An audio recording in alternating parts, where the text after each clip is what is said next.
Hello and welcome to the Tennis Menu's daily French Open show. It's the draw preview like we did for the US Open, but we split it up into two because we thought why not have some more fun and give you guys some more content over more days.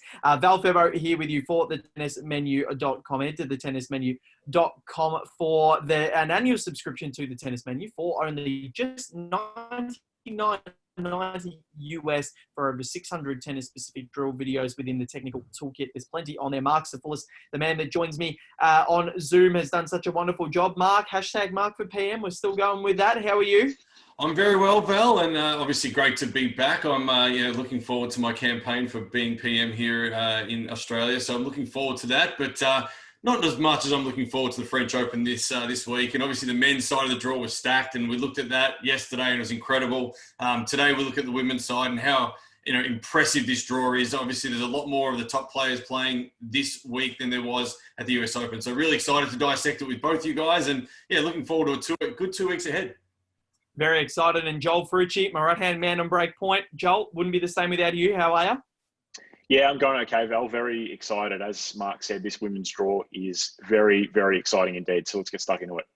The women's draw, guys. Look, again, you can throw a blanket over this entire draw, and then who comes out the winner, we still don't know. Even when the winner does happen, we're sometimes not sure how it's happened, but it does happen. So Simona Halep, the top seed.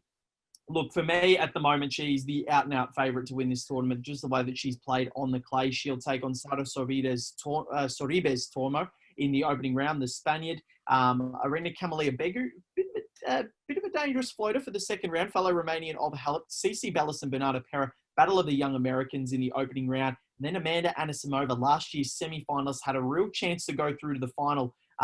Was up a set and a break on Ash Barty in that semi-final. So really interesting to see where she's placed. The third round prospect against Simona Halep. Diana Yastremska against Daria Gavrilova. That's an interesting one in itself. Gavrilova, former top 20 player, coming back from injury in her first slam back. Yastremska obviously hasn't had a great year splitting with her coach, Sasha Bajin, after the US Open. And I do want to ask you about this when we get this quarter underway, Marc. Anna Kalinskaya against Eugenie Bouchard. This one's really interesting as well. Bouchard, former French semi-finalist, is also a lot of good pedigree in this draw here. Marketa Vondrasova as well. So 2 of last year's Final Four at the French Open. Actually, 3 of the semi-finalists at last year's French Open are in this draw, right? In this quarter of the draw. So Konta, Vondrasova, and Anisimova. Barty, the only one there. She wouldn't be in the she's not in the tournament. So this is really this is huge. She'll take on Coco Gauff in the first round, which is, again, a really tough matchup. Shelby Rogers there. Maria Sakkari against Ayla Tomljanovic as well in this section of the draw. Svetlana Kuznetsova against Anastasia Pavlyuchenkova in the opening round. Monica Puig there as well, Olympic gold medalist. And rounding it out, former French Open semi-finalist Kiki Bertens against Katerina Zavatska of Ukraine. I'm exhausted. Yeah, let's not predict anything here. Let's just go, wow, this is going to be good tennis, because it is. I think you're 100% correct. Unbelievable part of the draw, stacked to the max. Who gets through this? Who knows? I'm a big Halep fan, and I think she's probably the informed player in this part of the draw. I really like Maria Sakkari. I think Tomljanovic is one player that you just don't know what she's going to bring, though. She could possibly come out and pull out all stops and just swing like she does, and the balls go in on the slower surface, and she may even hurt her. But, who knows from this part of the draw. But Simona Halep, for me, is the one that I'm going to put my not my house on, because you can't put a house on female players at this stage of any tournament. So Simona Halep definitely is one player I'm looking at as being really challenging to beat. Form player. She's fresh. She's ready. She prepared for this. Didn't go to the US Open to be ready for this one as well. So I think she's the one to beat in this part of the draw. If Tomljanovic can get to play Anna Kalinskaya in the fourth round or quarterfinal, whenever it is, it'll be the Nick Kyrgios Cup. Both of them have. Oh, well. Whoever wins that gets bragging rights. Oh, wow. That's a good one. Right there.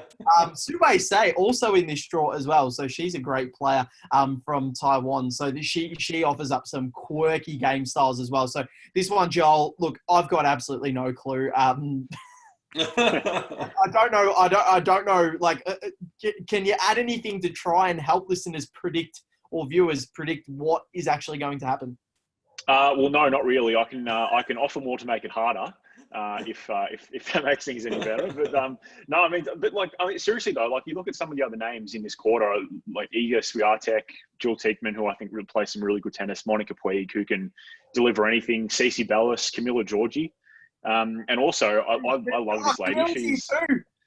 Camilla's in there too, yeah, and this lady as well. I think she's an absolute marvel. She really is. Svetlana Kuznetsova. Yeah, she is just incredible. She is an unbelievable athlete. Tough match first up against Anastasia Pavlyuchenkova, but that works both ways too. That's a really, really fascinating match. But look, overall, I think there's obviously a lot of really interesting names in this quarter, but I think certainly Simona Halep's is the one that stands out in terms of being the favourite. She's just playing some unbelievable tennis. Of course, won in Rome over Karolina Pliskova in the final. 6-love, won that first set. Obviously, Karolina was a little bit hampered and ends up retiring. But, geez, you can only beat who's in front of you. And Simona was just in some unbelievable nick in that match. So she's looking fantastic. Yeah, look, there's an Olympic gold medalist. There's Kuznetsova, a Grand Slam champion, Halep, a Grand Slam champion, Bouchard, a Grand Slam finalist, Burton's a Grand Slam semi-finalist, Konta Grand Slam semi-finalist, quarterfinalists in Pavlyuchenkova and Gauff. It's just Marketa Vondrasova, Grand Slam finalist. And yeah, it is absolutely stacked. So this draw is so exciting, and I'm really looking forward to seeing when this day is and when these quarter plays, because I reckon you'd have about 6 or 7 screens on the one laptop or TV, whatever you can, and watching all of them at once and trying the old ESPN mold, which does not work at all. But we'll move on. And Mark, just before we do get to the second quarter, real quick, changing coaches just before a Grand Slam or just before a tournament, it's happened with Wawrinka. It happened with Yastremska and Sasha Bajin. Now it's happened with Johanna Konta. Talk us through how that can come about just before a slam, and is it really awkward timing?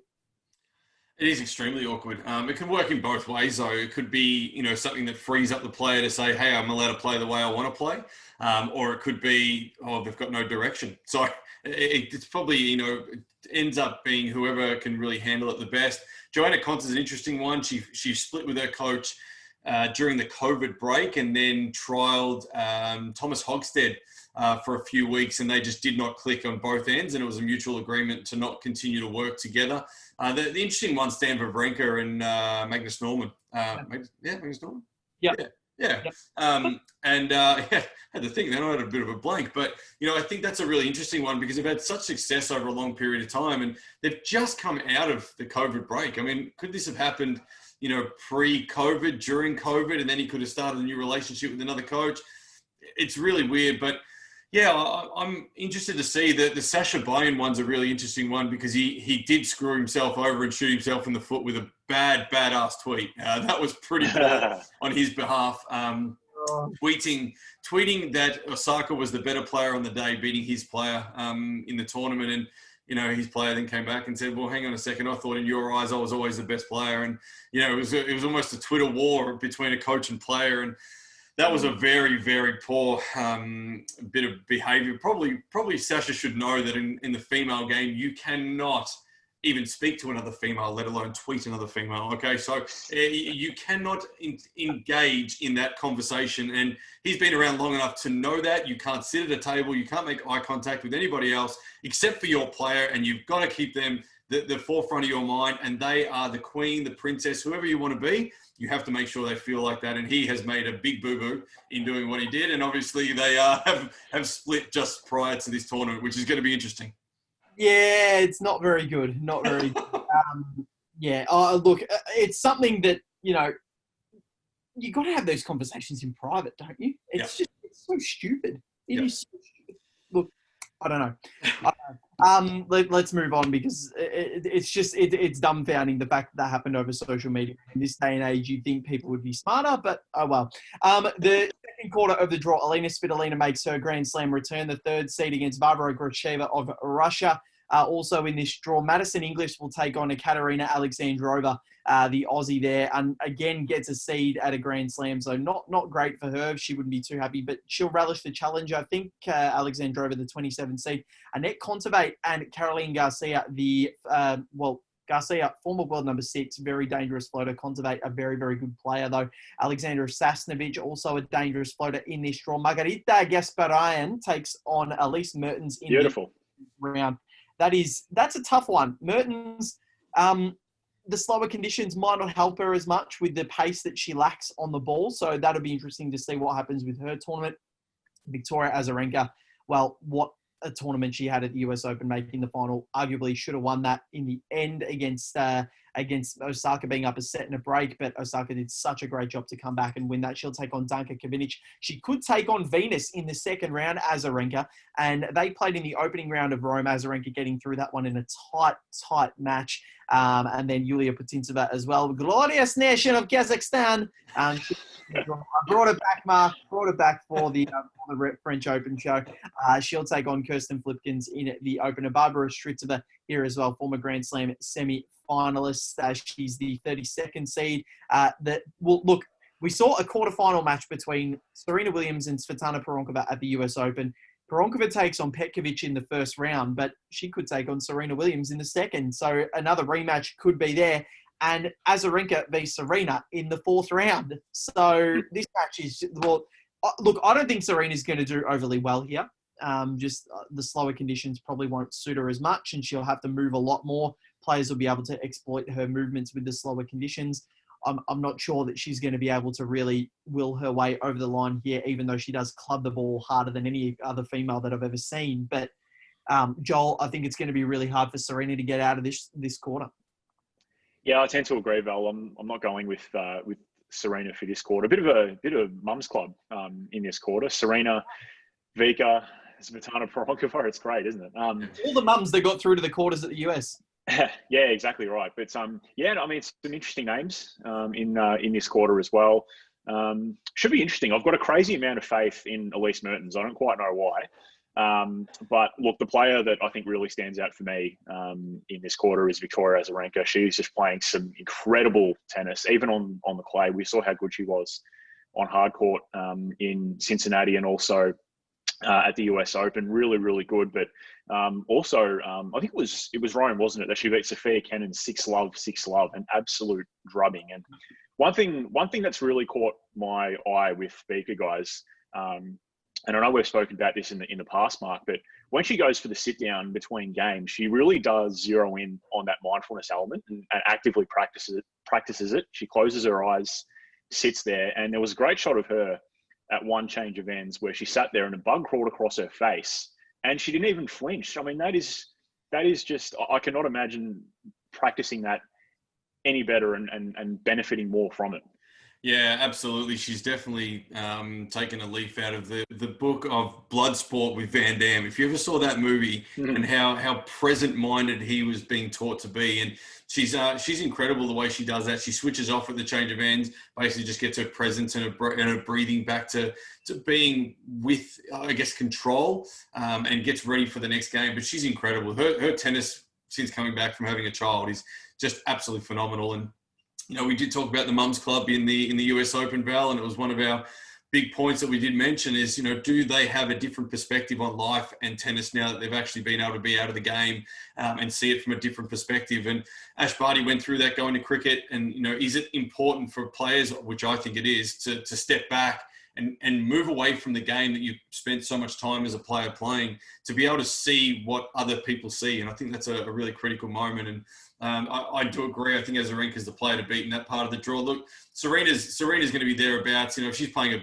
even close to her best tennis, she'll be up around the mark. But I think there's a bit of a dangerous floater, even though she hasn't done anything past the quarterfinal of a slam yet in terms of the French Open. Yulia Putintseva on clay is actually quite a good competitor. And, as you've mentioned, the Kazakhstani, if she gets through to the final, you've obviously said that you're going to wear the mankini again, which is great. But actually, words in your mouth, am I? Sorry. I with a bet, but I did not say that. Actually, she's not getting through to the final. Yeah, go with that. Go with that. All right. Now, look, she's actually a really good competitor. So it'd be interesting to see. She's made 2 quarterfinals at the French Open, 2016 and 18. Be interesting to see if she can get through. But Azarenka obviously is a standout in that part of the draw and absolutely playing incredible tennis. Made mincemeat of Sophia Kenin, as you said, and I think she's going to be a very hard player to beat. I'm hoping, it's a Azarenka and Halep semi-final. It'll be an incredible match. Huge. Kai Kanepi, also a dangerous floater in this section of the draw. Move quickly through to the third quarter of this French Open women's draw. Aryna Sabalenka, the screaming Belarusian, we saw it happen at the US Open, a double grunting match, which we discussed in that US Open. If you want to refer back, I think it was day 3 or something where we discussed grunting and how you teach it, Marc. It was a great chat. You can see that at thetennismenu.com. I did a piece on your wonderful quotes there. So Aryna Sabalenka against Jessica Pegula, the number 8 seed there. Daria Kasatkina, very dangerous floater. If I can get more dangerous in there. She's dangerous. Yeah, very, very. As dangerous as a brown snake. She'll take on Harmony Tan, the French wild card. Ons Jabeur also there, who our great friend Shane Leonard works with. Jennifer Brady, the 21st seed US Open semi-finalist. She could take on Danielle Collins in the second round. Kristina Pliskova also there, but Garbiñe Muguruza, the Rome semi-finalist. She is as dangerous as anything, the 11th seed. It's going to take a lot to stop her at this tournament. Alina Rybakina there as well, the Kazakh 14th seed. She'll take on Sorana Costella in the first round. That's a really, really difficult matchup. Karolina Muchova, do you reckon she's got much of a chance? Oh, jeez. I did it. Yeah, I don't think anyone's got much over her anyway, so we'll see how we go. We'll take on Christina Mikhail in the opener. Donna Vekic, the 26th seed Croatian, also there as well. Alison Van Wheatbank and Rebecca Peterson. Interesting first-round matchup. Australian Open champion Sophia Kenin rounds out the third quarter of the draw against Lyudmila Samsonova. Every time I see that name, I think of Dumb and Dumber when they read Tonight Out on the suitcase. But look, there's one name in this section of the draw that stands out, and that her name has a Spanish flag next to it, and it is Garbiñe Muguruza. I think the way that she played in Rome and the way that her mental strength, she's won this tournament before, she's going to be very difficult to beat. Oh, yeah, I totally agree with that. I think Muguruza is one that's probably up in lights with Halep, obviously, and Azarenka are the two other ones. But, she's definitely a player that is going to be hard to beat in this tournament. It's going to be very interesting. I really like Jennifer Brady. I haven't seen her play enough on clay to be able to make a really definitive call on her. But the weapons she possesses, she could play some incredible tennis and really pop the ball. Just whether or not her movement on the clay court is going to be a big factor, I'm not really sure. I haven't seen her on clay enough. So, she's someone that obviously came through at the US Open, incredible match player, big forehand, big serve. She can pretty much hurt anyone. So I think she's a dangerous one. I'm not really sure yet. And obviously Sophia Kenin winning Grand Slam already is always going to be thereabouts and talking about her. But her match against Azarenka last week wasn't one that you're probably going to be looking, to say she's coming into this with any form. So let's see what happens from there. But definitely Muguruza in that part of the draw. Yeah, Joel, do you echo the same sentiments, or is Sophia Kenin going to surprise everybody and replicate what she did maybe in Melbourne? No, to be honest, Val, I don't think so. I'm not really showing much. I'm actually not showing much faith at all in Sophia. I do like Garbiñe Muguruza though. I think that's a good shout for her progressing out of this quarter. Someone I do really like as well though is Alina Rybakina. I actually think she'll make the quarterfinal. She's a semi-finalist in Strasbourg. Of course, that tournament is still going on. It's no doubt a fast turnaround for her, and all the players that are still involved in that tournament, like an Alina's Vitolina, for example. But I've really liked what I've seen from her. So I'm going to take a bit of a punt and say that she'll reach the quarterfinals. Yep, not a bad shout. And Sorana Costella, a really tough first-round draw for her. So fingers crossed we can see a couple of three-setters go the distance here. Of course, the French Open's still the only slam with the advantage final set where you still have to win by 2. It's not ended by a tiebreak. One of the only things the French Open does better than any of the other slams, and that's only just come about over the recent years. But I still love that tradition of the advantage 5th set. So fingers crossed that stays at the French. They are crazy in a lot of ways, so fingers crossed we keep it that way. The final quarter of the draw, Petra Kvitova, the 7th seed against Oceane Dodin, the young Frenchman. I think Petra will be a bit too strong there. Magda Linette, the 31st seed here, Angelique Kerber also here. She'll take on Kaya Juvan of Slovenia. Look, Kerber, I'm not sure about on the clay. The slower conditions might help her. Madison Keys, the 12th seed against Zhang Shui. Keys, very, very hard striker of the ball. Not sure what the conditions will do for her game. Petra Martic, the 13th seed. She was 8th seed for the US Open and slipped 5 with more players participating at the French. She'll take on Misaki Doi, who played really well against Naomi Osaka in the opening round of the US Open as well. Kristina Mladenovic, former French Open quarterfinalist. She's a dangerous floater, taking on Laura Siegmund. Alison risky matchup for her against Julia Georgian. That was actually, I actually didn't even think it. I usually try and do that pun, but that actually wasn't intended then. So, yes, former top 10 player. It's a very tough matchup. And then Sloane Stephens, former French Open finalist against Vitalia Diachenko of Russia. And then Karolina Pliskova, the 2nd seed. But in this section of the draw, we've got Kvitova, Grand Slam champion. We've got Kerber, Grand Slam champion. We have Keys, Grand Slam finalist. We have Sloane Stephens, Grand Slam champion. We have Yelena Ostapenko, Grand Slam champion. Karolina Pliskova, Grand Slam finalist and former world number 1. So another stacked quarter of this draw. And Joel, we'll start with you. Where do you see this one going?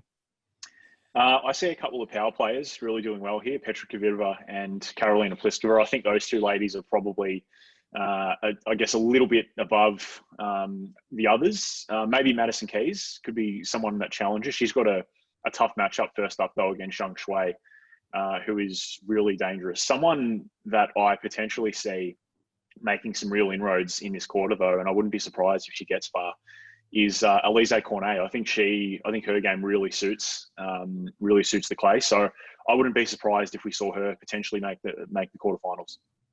Yep, not a bad shout. She can always cause a few upsets, and I remember the day she beat Serena at Wimbledon. That was absolutely huge. So her draw's not too bad. It depends on how she negates Madison Keys or Zhang Shui in the second round if she gets there. Mark, what are your thoughts? Yeah, look, I think Petra Kvitova is definitely the player on this side of the draw to beat. Look, Angelique Kerber, you can never discount. Obviously, she's a competitor. She'll be there. She'll hang in there as much as she needs to. Whether she can pop the ball big enough to be able to hurt on these slow conditions is going to really test her a little bit. I really like Joel's comments around Madison Keys. Zhang Shui is very, very good player, although the Chinese don't necessarily like the clay as much. So it'll be interesting to see how she handles that. But yeah, definitely Pliskova, at her best. I mean, you can't discount the player as being world number 1, obviously made a Grand Slam final. So, she should be able to get through a couple of rounds, hopefully. And, she's a confidence player. So if she gets a few wins on the board, who knows what she can do. But definitely on this part of the draw, Kvitova is the one to probably put your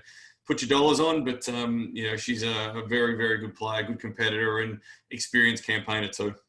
And I do wonder, just to nip in, Val, I do wonder if Pliskova could be in the same sort of camp as Osaka was at the US Open, obviously carrying a bit of a niggle, but because she does have that extra day of rest, I wonder if that could be the decisive factor that keeps her going. Maybe, who knows? It could. I don't know if the clay will suit her as much. I think Madison Keys is the one to be here. 2018 French Open semi-finalist, US Open finalist in 2017, and I think 2016 Australian Open semi as well. But we'll go through quarter by quarter again with the picks. Guys, what do we reckon? Joel, we'll start with you this time. Your draw here, what do you see happening? Yeah, so top quarter, I think it's pretty hard, as we've spoken about already, it's pretty hard to look past Simona Halep. I think she'll win that quarter. I think Kiki Bertens might find her way to the quarterfinals. She's a really good player. Obviously, we haven't really seen much of her so far. She didn't play the US swing, but I think maybe Kiki for that quarter. And in quarter 2, as I said before, don't know why, but I've got a lot of faith in Elise Mertens' game. I'm not really sure why. Victoria Azarenka, though, she's the one to beat, certainly, from quarter 2, playing some really, really big tennis. Quarter 3, Garbiñe Muguruza, as we said, hard to look past her from there. And Alina Rybakina, I think, is going to make some inroads there as well. And bottom corner, Petra Kvitova against Karolina Pliskova. I think all up, final, I think, is going to be Simona Halep and Garbiñe Muguruza. Perfect. Mark, what are your thoughts? Yeah, look, I'm pretty similar to Joel. There's no doubt. I think Halep will play as a ranker in a semi-final in that top half of the draw. I don't think there's many players that can beat them. I think they're both in great form. They're the players to beat at that side. And obviously in the bottom half, Muguruza and Kvitova will be the other semi. I think the final, again, I'm going to probably be pretty similar to Joel, will be Halep and Muguruza, with Halep winning the final in a tight 3-set match. It'll be probably 6-4 in the third, very similar to what they played previously. So, yeah, be an interesting one. But, yeah, I think they're the 4 players that are probably the in-form and experienced players that probably can get through here.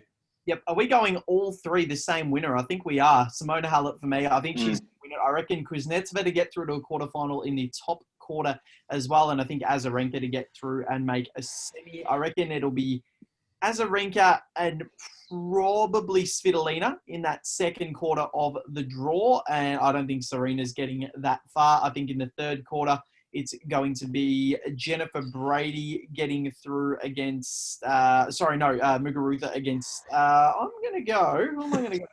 It's a little bit more difficult. I reckon it's pretty open at the bottom there. I'm going to go with maybe a Donna Vekic to get through to a quarter there, but I think Muguruza to get through to that semi.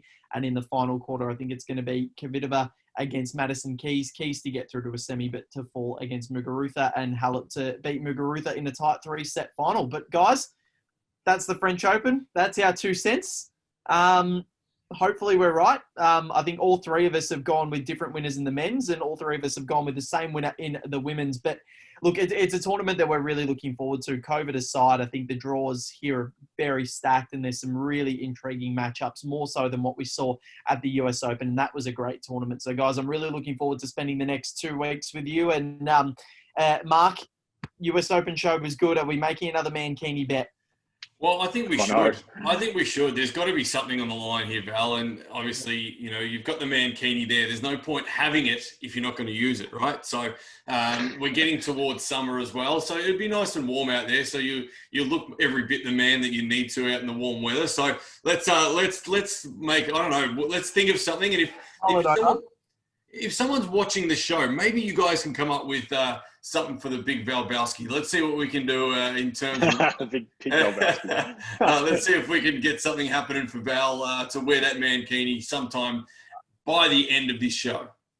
Okay, all right, no worries. And for the listeners of Breakpoint, we have this bet throughout the US Open show. So, if you guys want to get involved, just tweet us at Breakpoint Pod or comment Facebook, Breakpoint Podcast, or Instagram, Breakpoint Podcast as well. Remember, you can follow the Tennis Menu as well at the Tennis Menu on Instagram, Twitter, and Facebook. It's a wonderful website, thetennismenu.com. Remember, you can get the packages, the technical toolkit for $99.90 US a month. US for over a year to cover 600 tennis-specific drill videos within the technical toolkit. It's amazing. Annual subscription. Please get around it at thetennismenu.com. Marc Sapoulis, the best high-performance coach in the business. Thank you very much for being a part of this one, and looking forward to spending the next 2 weeks with you, mate. Really good to collaborate with you boys. Obviously, we've done some stuff in the past, and it's actually great to have you guys on board with the Tennis Menu, and it's always nice to be part of your show as well.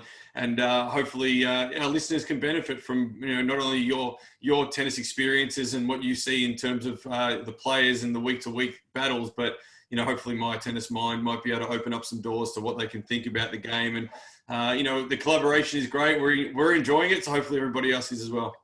Fingers crossed in your tennis mind. If you don't know it about tennis, it's not worth knowing. Marc Sapoulis, thank you very much. Thanks, guys. Look, I've pumped up his head that much. He's not going to be able to the rest of his year.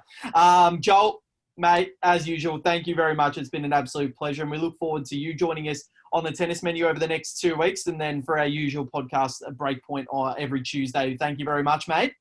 No, it's a pleasure, Chance. Bring on the French Open.